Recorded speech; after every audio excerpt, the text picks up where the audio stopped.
ROG Ally, kaya ba nito ang CPU performance? Kung kaya ba mag-multitasking dito? And kung kaya ba ang gaming performance? Kung ito ba ay pwedeng laptop or computer replacement?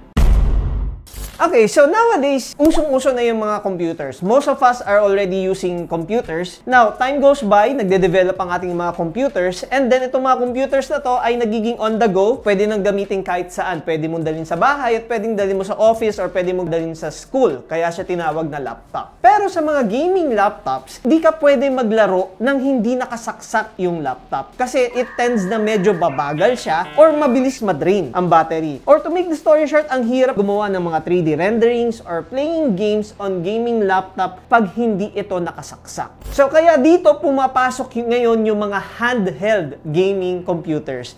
And what we have here is the ROG Ally.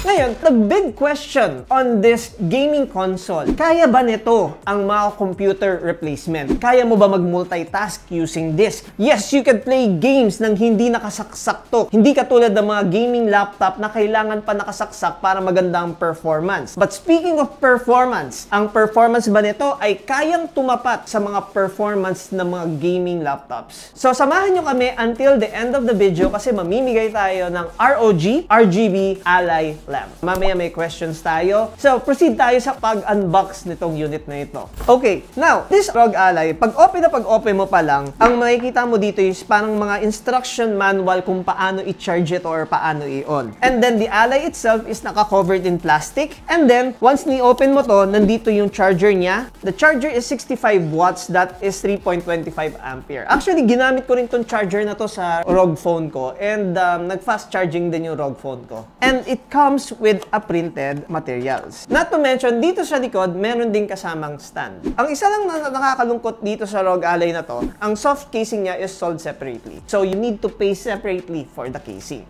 So, isasama natin yan sa cons. About the appearance of this ROG Ally, ang Steam Deck kasi is color black. Even the Legion Go is color black. And soon, mag-vlog kami ng Legion Go. Ang Asus, or ang Asus, ang pinagkaiba na this is color white. Medyo iba siya sa ibang mga handheld gaming console. And then, if you are a controller player, self-explanatory na yung mga buttons dito. Kasi, katulad ng mga Xbox controllers o yung mga ibang controllers, medyo pare-parehas din naman sila. Meron mga A, B, X, Y on the buttons here, and then dalawang joystick. And then there's the arrow key. And then we also have the left and right bumpers and left and right Hall effect analog triggers. Left and right analog triggers. And then we have the view button, command center button, menu button, and armory crate button. There are 2 grip buttons at the back. So ito, hindi pa na-command to. Well, you could actually put it on command on the settings. And then, ang gyro nito is 6-axis. You could actually parang use it pag gawa ganyan. Isipin mo, naglalaro ka ng ano, no? Hindi mo na kailangan yung control. Ganun na, para ka weird. And then, let's not forget the left and the right speaker of this. Let's talk about yung mga saksakan dito sa top, no? There are actually 2 fans here kasi dito ang labas and yung intake ng hangin is dito. And then, there's a power button here. And then, we have here the volume, a light indicator if it is on and it is charging, a micro SD card, and then a 3.5 audio combo jack. Now, you will notice here that there's actually parang a weird na saksakan dito. This one is a Type-C. But, if you remember, nag-vlog kami ng ROG Flow, merong isang device doon which is an XG Mobile or an external GPU. Yung external GPU na yun, pwede mo isaksak dito yon. And that external GPU itself, may mga sariling ports yan. May mga USB and HDMI. And speaking of XG Mobile, guys, problem done, it's a little bit pricey. Kasi you're paying for another video card. Wherein na meron naman tong integrated, but it is your choice. Kasi if you want to use this productivity, dyan na papasok ang XG Mobile. Ngayon, ang isa lang din na medyo nakaka-off, well, I understand the reason why. Isa lang ang Type-C niya. Well, it's because napaka-compact nitong ROG Ally na ito. Ang hirap naman pag maglalagay ka pa ng maraming ports. Kaya nga, if bibili ka nito, talagang mafa-force ka bumili ng mga docking station na Type-C, which is like this. There are 2 types of docking station. Isa yung parang walang patungan. Ito, yung may patungan. So, this is actually designed para sa mga handheld gaming consoles. This docking station na to is nabili ko na lang sa third party. We'll just send you the link kung saan pwede bumili. This comes with USB ports, an HDMI, and saksakan din ng charger. Now, just be mindful. Ang suggested na docking station should be 100 watts. Below 100 watts docking station, hihina yung power pag naglaro kayo ng games. So, might as well na i-connect mo na lang directly yung charger. So kanina pinag-usapan natin na if this ROG Ally can compete to a gaming laptop, kung magiging productive ka rin ba? If you're gonna use this ROG Ally, pwede ka ba mag-Excel? Pwede ka ba mag-G-Sheets dito? Pwede ka ba mag-PowerPoint? Pwede ka ba mag-AutoCAD dito? Well, tignan natin. Let's talk about the specification. So the ROG Ally comes with two specifications. They are actually 4,000 difference. But the only difference is the processor. Yung the cheaper variant, it is a Z1 processor with 6 cores and 12 threads and up to 4.9 GHz. While the other one is an 8-core, 16 threads, up to 5.1 GHz. I actually done a comparison of the Z1, the higher variant, to my current gaming laptop. I'm using a Predator i7 10th Gen. It is only 6 cores and 12 threads. And makikita nyo dyan, mas mababa pa yung base boost and mas mababa pa yung turbo boost ng laptop ko. So, nung nalaman ko yon, parang teka lang, ibig sabihin, mas mabilis pa pala to sa i7 10th Gen. It's not actually a question, it is actually a fact. Kasi mismo, dyan may kita nyo sa review na mas mataas pa yung Z1. The memory of this gaming console is a 16 gig, while the storage is 512 SSD. Now, guys, 16 gig. Ngayon, ang mga gaming laptops, so yung mga standard gaming laptops na mga nasa 8 gig lang. So, basically ito, parang hindi mo na kailangan i-upgrade because it's already a 16 gig. But the storage is 512 SSD. It is decent, pero medyo maliit siya. Especially if you're installing games. Ilan games lang pwede mo install sa 512. That is why there's an SD card slot here. Actually, may issue pa nga yung SD card dito, but Asus is already working on it. Pero kasi ang SD card will not give you a fast speed enough compared sa built-in SSD. That is why Asus send a link to the customer on how to open the chassis and ikaw mismo, pwede mong i-upgrade ang SSD nito. You can upgrade it to 1 tera nang hindi mabo-void yung warranty mo. Pero may limits lang yon. Ibig sabihin hanggang storage level lang tayo. And of course, once you open the chassis, please, mag-ingat pa rin. This is a 7-inch screen, Full HD 1920 by 1080. It is a Gorilla Glass. Gorilla Glass is actually applies on mobile phones. And then this is 120 Hz refresh rate. And by the way, it's not just 120 Hz refresh rate. Meron din siyang tinatawag na VRR or tinatawag na variable refresh rate. Ibig sabihin, siya mismo ang nagko-configure na para maging mas smooth yung screen mo.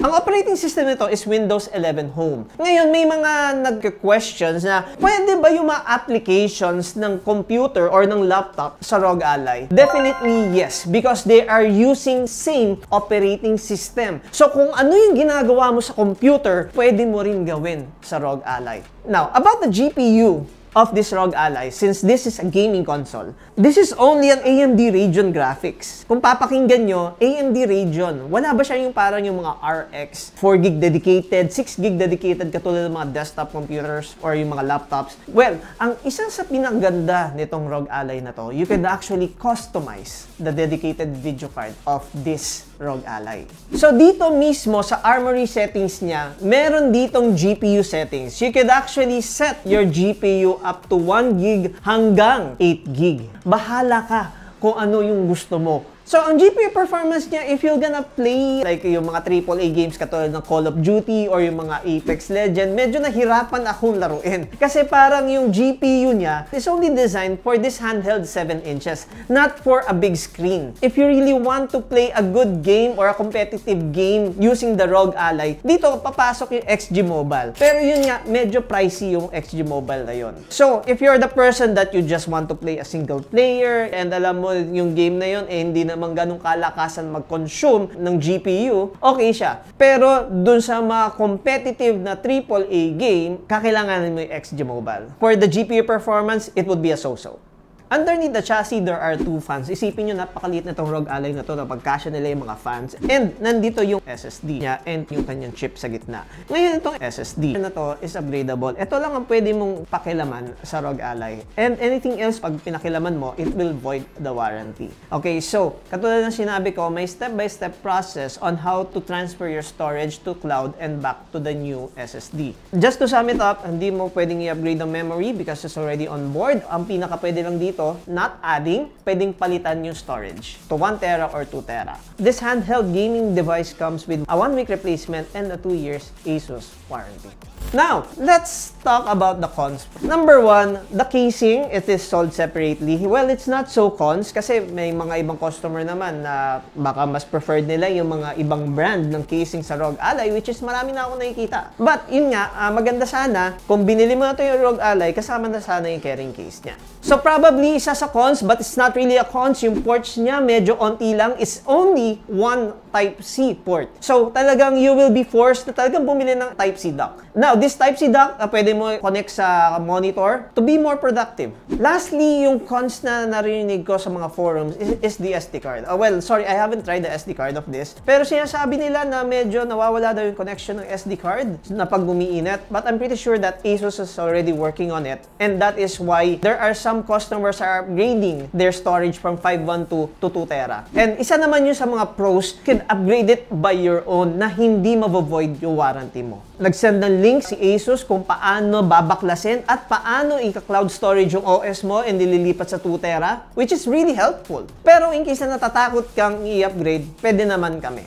Isa rin sa mga pros nito compared sa competition is its VRR or Variable Refresh Rate, which is wala sa Legion Go and sa Steam Deck. So, isa sa mga pros nitong ROG Ally na to is sobrang gaan niya. Isipin mo, lahat ng GPU, CPU, memory, storage, yung mga speakers, nandito na. Ang gaming laptop is 1.6 kg. But this one is nasa ano lang, nasa 600 grams or 0.6 kg. About portability, yes, mas portable pa to sa laptop. So, if you're weight conscious, kung nabibigatan ka sa laptop, try mo ito. Now, the big question is this a laptop replacement or a computer replacement? Well, the answer is, pwede. Kung i-connect mo siya sa monitor, then mag-ano ka ng mouse, pati keyboard, yes. Pero kung ito mismo, the handheld, gagamitin mo ng dito, magki-keyboard ka dito, naku, aabutin ka ng siyam-siyam. Ako, nahirapan ako mag-type dito eh. O probably, hindi lang ako sanay. To be honest, hindi ko nakakailangan i-vlog to. Marami ng customers ang bumibili nito. Probably hindi sa amin, sa mga ibang stores, katulad ni Data Blitz. And then guys, if you already have a ROG Ally, you can actually send your thoughts or comment para makatulong din sa mga ibang customers natin. Now, your feedback are highly appreciated. This would be available to our stores nationwide and pwede rin installment. Congratulations nga pala sa mga winners netong Herschel jacket. That is roughly mga nasa 11,000 ang SRP niya. Because our last question was, anong place ni Lenovo no last year, 2022? The answer is second place. Alright guys, same question. Anong place ni ASUS nung last year? Okay, so may hint na kayo kasi ang Lenovo second place. So bahala na lang kayo kung first, third, fourth, fifth, or sixth siya. For those makakakuha ng tamang answers, you will win an ROG Ally RGB lamp. Yun, tumama na rin. So, thank you for watching. I hope this video helped and we really thank our subscribers for liking and subscribing to our page. Maraming salamat sa pagsusupport. Then again, this is Tito Dustin. Have a good day. Bye-bye. Yung hawak ko buong oras, so hindi ako nangalay. I can do this all day. Joke lang.